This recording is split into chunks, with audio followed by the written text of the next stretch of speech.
100 देख रहे हैं आप। इससे पहले मैं फटाफट अंदाज में खबरों की शुरुआत करूं। एक बड़ी खबर महासमुंद से मिल रही है, जहां पर धान खरीदी केंद्र बदलने का विरोध किया जा रहा है। खरीदी केंद्र बदलने पर किसान नाराज हैं। सरकड़ा समिति में केंद्र बदलने पर हंगामा हो गया। नया पारा की जगह पटपरपाली जगह बदल दी गई। आक्रोशित किसानों ने चक्का जाम कर दिया। मोड़ीपार चौक के पास NH 53 पर चक्का जाम किया। सैकड़ों लोगों को पुलिस ने गिरफ्तार किया। 1 दिसंबर से तालाबंदी करके धरना दिया जा रहा था। पिथौरा ब्लॉक के सरकड़ा समिति का यह पूरा मामला आप तक पहुंचा रहे हैं। कन्याशाला एकलव्य स्कूल अब अस्थायी जेल बन चुका है। आदिवासी छात्रावास पिथौरा भी अस्थायी जेल में तब्दील हो चुका है। ज्यादा जानकारी के साथ हमारे संवाददाता मनोहर जुड़े हैं। मनोहर, अभी तक की क्या स्थिति है फिलहाल? जी कमरुद्दीन, आपको बता दूं कि 1 दिसंबर से महासमुंद जिले में धान की खरीदी शुरू हुई है और 1 दिसंबर से ये जो किसान है, सरकड़ा समिति के आने वाले जो 3 गांव के किसान हैं, वो धरना प्रदर्शन कर रहे हैं। सरकड़ा के जो समिति में केंद्र में लोगों ने ताला भी लगाया, ताला लगा के प्रदर्शन भी किया और लगातार प्रदर्शन करते आ रहे हैं। लेकिन जो प्रशासन है वो सरकड़ा धान समिति के अंतर्गत आने वाले जो नया पारा में जो धान खरीदी केंद्र था, उसको बदल के पटपरपाली में नया धान खरीदी केंद्र खोल दिया है। और पटपरपाली में जो 3 गांव के किसान है वो अपना धान बेच रहे हैं, वहां पर धान की खरीदी भी चल रही है। लेकिन ये किसान अभी भी अड़े हुए हैं कि पटपरपाली के बजाय नया पारा में जो कुरवरत में जो धान खरीदा जाता था पिछले 15 सालों से, वहां पर वापस जो है धान की खरीदी किया जाए। यही कारण है कि पिछले 5 दिनों से ये प्रदर्शन कर रहे किसानों का ये आक्रोश जो है वो फूटा है। और नेशनल हाईवे 53 में जो मोड़ीपार मोड़ है, वहां पर आके नेशनल हाईवे को तकरीबन 1 घंटा तक इन किसानों ने जाम किया और प्रदर्शन किया। शासन प्रशासन की लाख समझाइश के बाद भी ये किसान नेशनल हाईवे में अड़े रहे। यही कारण है कि जब लंबी हाईवे पर लंबी लाइनें जब लगने लगी वाहनों को, तो प्रशासन ने यह निर्णय लिया कि इन किसानों को गिरफ्तार किया जाए। और पुलिस ने जो है किसानों को बलपूर्वक वहां पर से हटाया और गिरफ्तार करके जो है पिथौरा जो कन्या स्कूल है, एकलव्य स्कूल है और जो आदिवासी छात्रावास है, वहां पर अस्थायी जेल बनाते हुए तकरीबन। बड़ा सवाल ये है कि धान खरीदी केंद्र आखिर प्रशासन को क्यों बदलना पड़ा? बड़ा सवाल।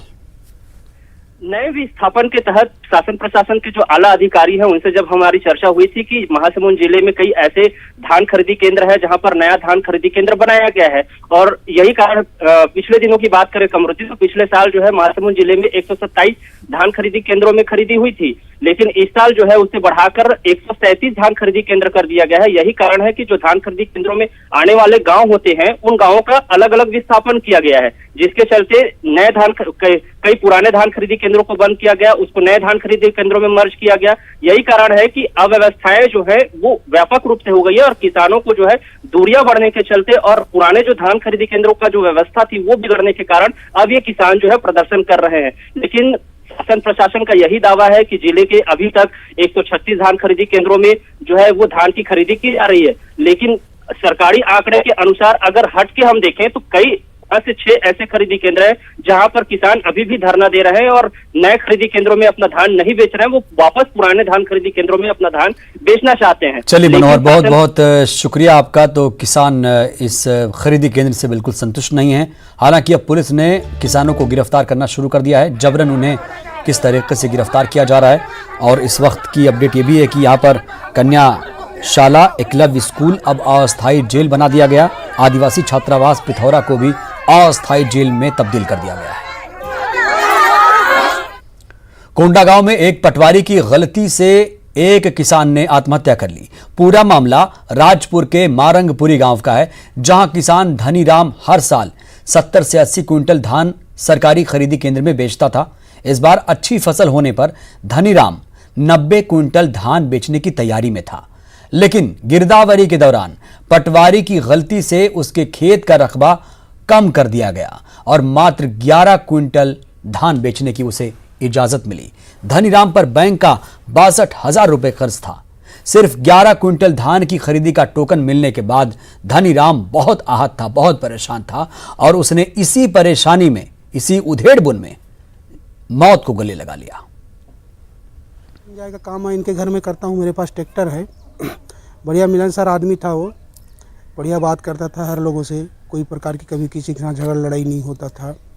अब इस साल क्या है, टोकन कटाने गया तो अब पहले बेच रहा था 70 से 80 कुंटल धान और अभी जब उसमें 11 कुंटल बताया। के पास 6 एकड़ 72 डिसमिल ज़मीन है उसमें से 6 एकड़